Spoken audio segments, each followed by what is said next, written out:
Hey, welcome to the Happy Hormones Coach, the podcast. I'm your host, Jenifer Self, where I dive into everything related to women's health and lifestyle, and you know me holistically.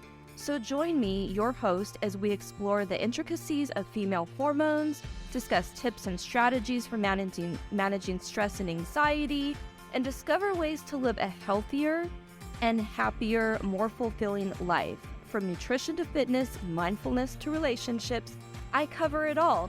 So please grab a cup of tea, settle in, and let's dive into the world of women's health together. This is the Happy Hormones Coach.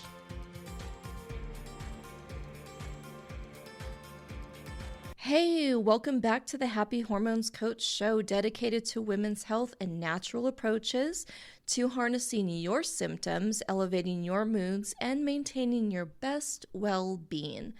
I'm your host, Jenifer Self, and welcome to another episode for all my perimenopausal women out there. You know, those women who are in perimenopause, middle-age, professional, still trying to juggle business with family life. I know it's been a little bit. I have been battling some cold, and then my voice was going out, and so I'm feeling much better. I don't know what it was that was going around, but apparently talking to several of my clients, they've had it too, and they're in different states. So interesting, but I am back, and today we're going to be talking about what I love to talk about and what I've been geeking out most lately, as it relates to, of course, my own health, but also as it relates to just middle-aged women in general, and well, actually all women in general, but gut health and how it relates to the nervous system regulation and, of course, our hormones. So let's get into it. Gut health is a second critical factor of our transformational life. I will also communicate some of the practical advice that helps you move through this with grace and vitality. And I'm talking about aging, ladies. We should not be afraid of that word. We should strive to age youthfully and gracefully, and don't be afraid of it, because it's going to happen. It's inevitable. We're all going to do it, but we can change how we approach that. And it does tie into gut health, because whatever our thoughts are, generally, whether it's happy, good, sad, stressful, whatever, it does impact our gut health. Gut health impacts, of course, our stress, or stress impacts our gut health, and of course our immunity, and of course hormones, so on and so forth. So that's why I thought it was really important to talk about today. And so first, on the most basic level of gut health, our digestive system might commonly be called our second brain, and it's for good reasons. It contains a great network of neurotransmitters and bacteria, for the most part, decide our mood, energy level, health, and of course, like I just mentioned, immunity. So therefore, a healthy gut is of prime importance for a perimenopausal woman, which can directly affect hormonal balance and the severity of symptoms experienced during this transition period. And I'm not just talking about your period, your menstrual cycle. I'm talking about, or PMS, anything like that related. I'm talking about so many other factors.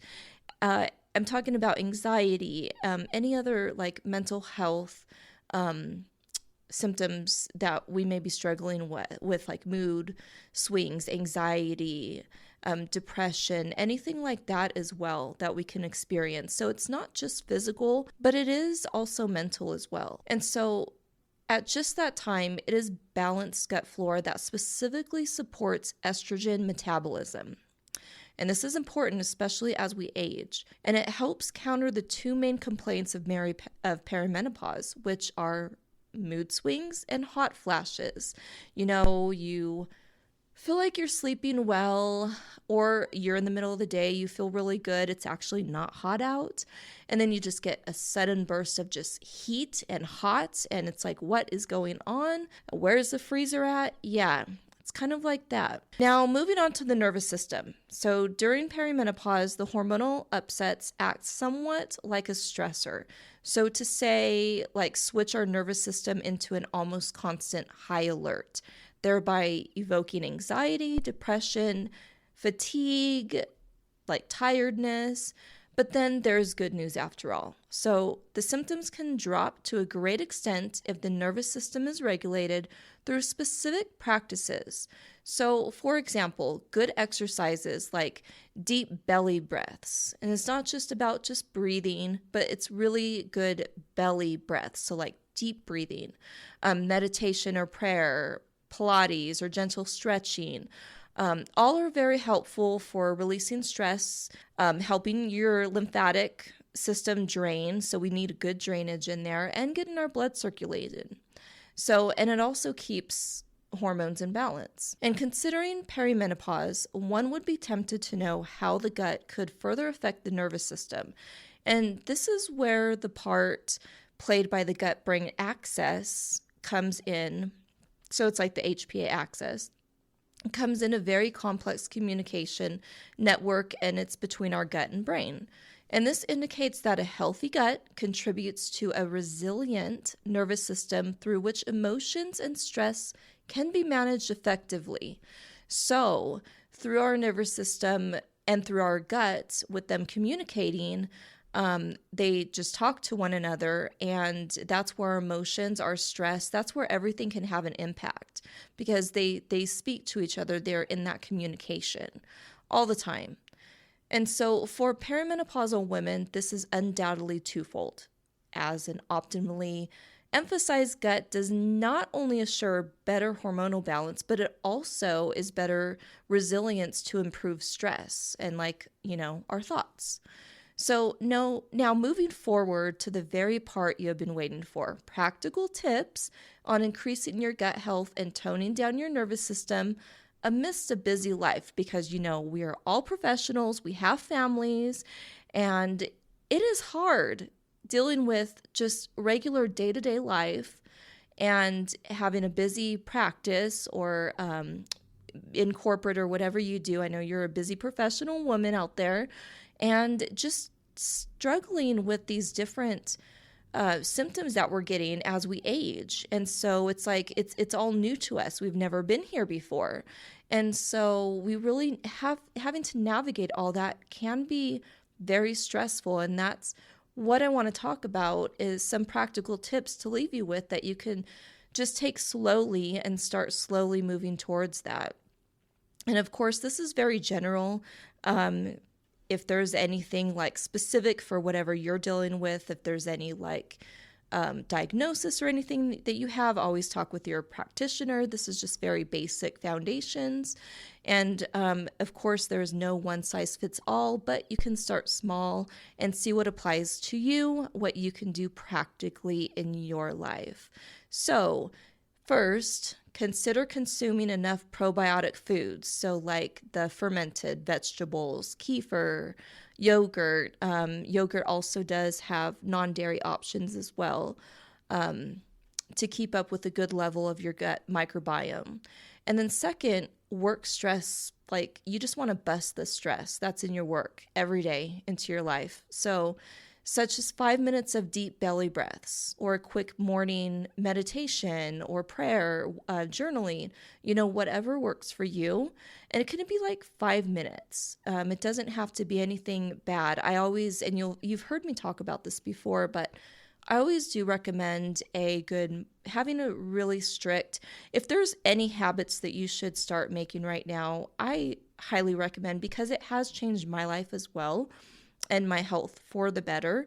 But having a morning routine and then developing a bedtime or nighttime routine, having those two in place is going to start your day great.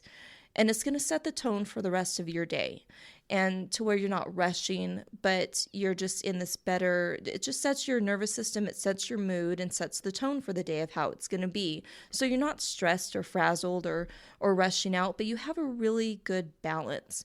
And then at night, having a good wind down or nighttime routine, it really gets your circadian rhythm going to where it knows when to wake up, knows when to wind down, knows when to go to bed, and it just sets you up for good quality sleep, as well as just winding down to, unleash any of those anxious thoughts, anything of the day that you had, whether it's good or bad or in between, it just helps you wind down. So having a good morning and evening routine has been so impactful on not just my own health when I've incorporated it.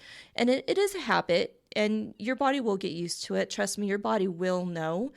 You just have to train it. You have to just train yourself, build these habits, and then you can start onto another habit. But if anything, those two are what I highly recommend, because it is impactful for a lot of women that I speak with, just incorporating it and setting the tone for the day. So I do recommend that. And I do like to say, have some deep belly breaths throughout the day. I call it resets. So with my clients, I'll say, do some resets throughout the day.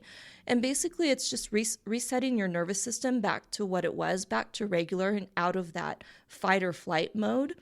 And so even if it's a quick bathroom break, if it's a quick just go outside to get some fresh air, if you're sitting down at a desk, if you could just stand up and stretch and do some good breathing, it just takes you can do it for a minute, and that'll really get things going. If you do that, set sticky notes or your alarm, that's going to really help to remind you. Or if you start feeling tired or anxious, if you feel your heart racing, anything like that, then that's just going to tell you, okay, let me go ahead. Let me just take a minute or two just to stretch and do some belly breaths. So that's what I like to say. That's what I recommend. And that's just going to really help you reset your nervous system. And it goes to gut health and inflammation and so on and so forth. So last but not least, rest. Just like I was talking about, rest should be adequate and exercise should be moderated to ensure that the hormones are balanced and the nervous system is kept in a healthy state. What I mean is exercise is wonderful. I am also a personal trainer, and I do advocate for exercise. And I know with the women I work with, I like to do the cycle, working with the cycle, right? With your exercise, fitness, nutrition, any of that. But I also want you to pay attention to your energy and how you're feeling. Because if you're having an off day, if you're not feeling so great, if your energy is pretty low, then why don't you do low to moderate exercise? But if you have that energy, if you feel really good, you can go ahead and do exercise towards working off that energy. And I think that's great. But I don't think that we should put going at the gym every day or working out hard, doing all these HIIT exercises. Too much could be really stressful on the body. And especially it'll impact your hormones and everything else. So that being said, although I am an advocate of fitness for sure and exercise, we do need to move our body every day, but just don't go hard. If your body's not used to it, if you are not used to going hard, don't just start, gradually work into it. And if you are used to that, and if you're doing it maybe too much, that can cause gut inflammation and just so much other symptoms. Because, exercise, although is a good thing, it is a stressor on our body. So maybe back it up a little bit. But again, it's just work with your energy level. And so that's what I want to say about that. And of course, adequate rest. So that goes into your bedtime routine, and also just good quality sleep. There's ways to track it, or just see how you feel in the morning. If you wake up tired, get curious with yourself. What could it be? And so before we wrap up, let's address some frequently asked questions. I know that I get some questions a lot, but I'll just give you two. So can changes in diet really improve perimenopausal symptoms? And absolutely it can. Nutrition is huge, and that's what I'm saying. I like to add in and not take away necessarily when I first start working with women. So a fiber-rich diet, and again, fiber-rich, I do want to give a caveat there. So just depending on your gut, where it's at, if there's so much inflammation, a lot of fiber could actually work against you. We need fiber, but just start small. This is where I would say start small and see where you're at. Because if there is a lot of imbalance in the gut, then this can just back you up and just make it worse. So we definitely don't want to do that. Healthy fats. Yes, healthy fats. We need that for so many. It's for our hormones, for our brain health, so many things we need healthy fats for, and I can't just say it enough. We need healthy fats. And also antioxidants. They support gut health and hormonal imbalance. All of these do. So, again, eating the rainbow, getting a lot of colorful foods will help you. And again, this is just to what works for you and your body. And so the second one is, how long does it take to notice improvements? Now, this one is, again, it depends. And, I feel like I'm a robot when I say that, because I say it often when there's a lot of questions. And it's so true, though. It depends, because every body is not the same. Everybody is different. And so while individual experiences, they do vary because we're all different. But I can tell you that even personally with the women that I have worked with, many of the women report feeling better within a few weeks of making any lifestyle changes. And I'm not talking about fad diets or supplements. These women have reported feeling so much better, noticing a difference in their gut and inflammation and like even their moods. So the gut-brain axis that we talked about. And it really is only within a few weeks. And it's amazing because that's kind of not what we're working on. And we haven't really gotten any the test results back. But it's just amazing, just some small, simple things, especially in your lifestyle and nutrition, can make a huge impact. And I just love hearing those reports from clients when I talk with them on the phone, because just hearing that, like, wow, this is just a byproduct. They have a bigger goal they're working towards, but they couldn't believe how much better they're feeling and how much natural energy they have and how satisfied they are and don't need to reach for the 3:00 sugary snack. And how other people have noticed. It's just amazing. And I love that. And so, yes, you can notice improvements, and you can notice even small improvements. But I'll tell you what, any improvement is great, right? So small progress, small improvements, they will add up to your bigger goals.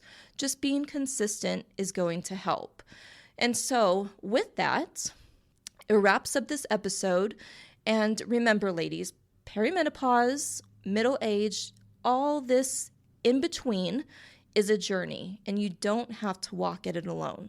So focusing on your gut health and nervous system regulation will go a long way to smoothing the transition and facing this phase like a champ. I know I'm ready for it. I know I'm trying to face it like a champ too with you. So I'm right there with you, ladies. And I wanted to remind you that this is the reason I focus heavily on the gut and nervous system in my signature program, Simply Feeling Good, period. But I also have an HTMA harmony test that I run as the basic foundation to check where your minerals are, which are the spark plugs of life. So it's super important to check those. And I like to start there as well. So, and if any of those are imbalanced, then it's a good indication that other parts of your systems are off, as well as hormones. So check out the link in the show notes for details on those. And since it is International Women's Day, as of the day of this recording, I also want to include that I am a part of a book full of professional women like yourselves who have inspiring stories to share on Business on Purpose book. And that will be linked in the show notes as well, with the HTMA Harmony Bundle. And I encourage you to check it out and share with any other ladies that can use some inspiration from multiple beautiful ladies. So yeah, share it. And I hope that this episode has blessed you. And I hope that book will bless you and your friends and your family, any other special ladies in your life. And thank you so much for tuning in. and promising to turn back with more insight and tips to enhance your understanding of fitness, nutrition, and everything in between as it relates to us women. So until then, take care of your body and it will take care of you. And here's to simply feeling good, period. Until next time. Thanks for tuning in to the Happy Hormones Coach today. I hope our discussion was informative and helpful for your health and well-being. If you have any questions or comments about today's episode or have suggestions for future topics, please don't hesitate to reach out. You can find me on social media or visit my website. And if you enjoyed today's episode, please consider leaving a review and sharing it with your friends and family. Remember, taking care of yourself is essential, and I'm here to support you on your journey toward optimal health and happiness. So until next time, stay happy and stay healthy. This is the Happy Hormones Coach.